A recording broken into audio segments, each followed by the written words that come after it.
Солдаттардың бәрі. Міне, мына жігіт есімді айтшы. Ердос Мырзағалиев Ердос. Ердос Мырзағалиев, е? Сен болдың ғой, е? Сол күні, е? Иә, соңғы рет көргенде 15:00-де. Басынан бастап айтшы көргенді. 14:00-де жұмысқа бөлдім, Атқора жақта. Тазалыққа жұмысқа бөлдім. 15:00-де тексеруге бардым. 15:00-де тексеруге барған кезде сол жақта аттарын Атқораға тазалық істеп берді. Аттарды суғарып, шөбін сал деген тапсырма бердім. Одан кейін сол 15:00-16:00 аралықта сол бала жоғалды. 16:00-де общий бәріміз строиться болды.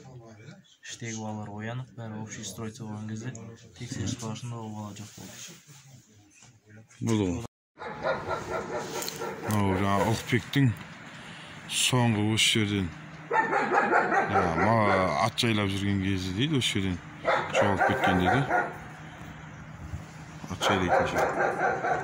Ұлықбектің осы жерде осы аттарға қарап жүрген соңғы рет көрген осы жерде.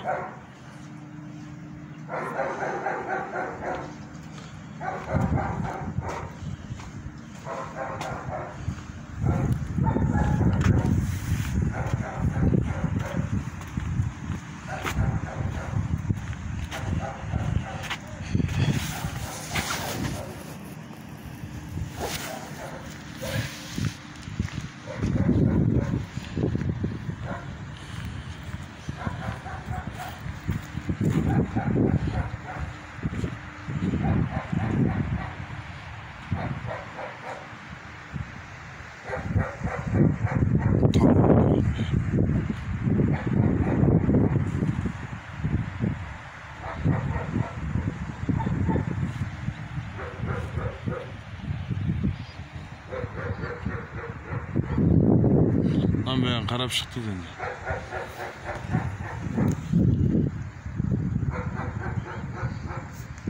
Құрметті халқым, қазақ елім, мен Қызылорда облысы Қазалы ауданы Әйтеке би кенті Қазалы ауданында тұратын Мерейкова Орынкүл көпбалалы анамын.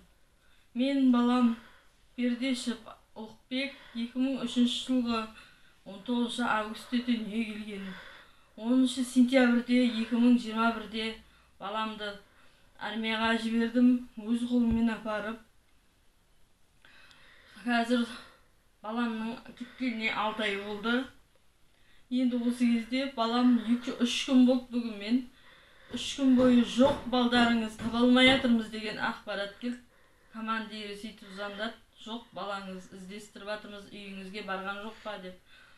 Мен үйіме келген жоқ балам. Баламды әлі іздеп таба алмай жатыр.